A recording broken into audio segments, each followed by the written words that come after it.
श्रावण के महीने में शिव महापुराण को पढ़ना अश्वमेध यज्ञ और हजारों अश्वमेध यज्ञों का फल प्राप्त हो जाता है। आज हम इसी शिव महापुराण का पाठ सावन में करते हैं और उस पाठ में आज हम 75वें नंबर अध्याय 75वें पृष्ठ पर विद्येश्वर संहिता में पहुंचे हैं और विद्येश्वर संहिता के अंतर्गत आप और हम नित्य प्रति एक बात श्रवण करते हैं भगवान के नैवेद्य की, भगवान को चढ़े हुए जल की और उसको पानी की। आज हम शिव महापुराण का विद्येश्वर संहिता पृष्ठ संख्या 75 गीता प्रेस गोरखपुर की इस पवित्र शिव महापुराण की कथा में आप और हम जहां मेरी उंगलियां चलें वहां पर अध्ययन करिएगा। आप भी मेरे साथ में पढ़िएगा। शिव के नैवेद्य को देख लेने मात्र से भी सारे पाप दूर भाग जाते हैं। उसको खा लेने पर तो करोड़ों पुण्य अपने भीतर आ जाते हैं। आए हुए शिव नैवेद्य को सिर झुकाकर प्रसन्नता के साथ ग्रहण करें और प्रयत्न करके शिव स्मरण पूर्वक उसका भक्षण करें। आए हुए शिव नैवेद्य को जो यह कहकर कि मैं से दूसरे समय में ग्रहण करूंगा लेने में विलंब कर देता है, वह मनुष्य निश्चय ही पाप से बंध जाता है।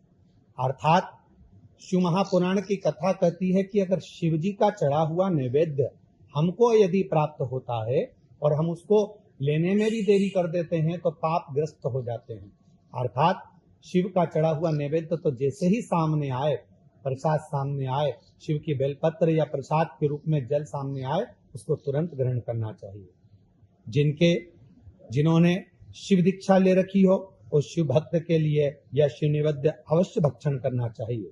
और जिन्होंने शिव दीक्षा नहीं ली है, अन्य मार्ग से दीक्षा ग्रहण करी है, वह भी इस प्रसाद को नैवेद्य को धारण कर सकते हैं।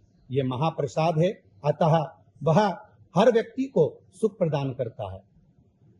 शिव नैवेद्य भक्षण के विषय में कई लोगों का निर्णय रहता है इसे कि हम दूसरे मार्ग के हैं या दूसरे हम पंथ के हैं तो क्या हम शिव जी का नैवेद्य नहीं ले सकते, शिव का नैवेद्य नहीं पा सकते।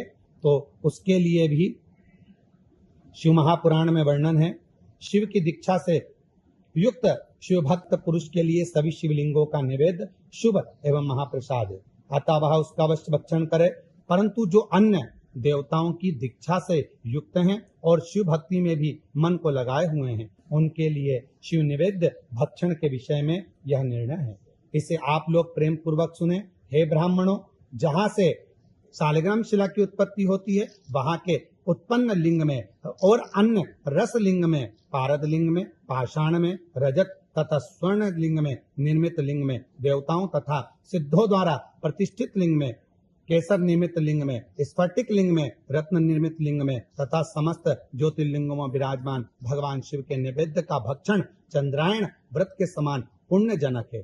ब्रह्म हत्या करने वाला पुरुष भी यदि पवित्र होकर शिव निर्माल्य का भक्षण करते हैं, उसे सिर पर धारण करे तो उसका सारा पाप शीघ्र ही नष्ट हो जाता है।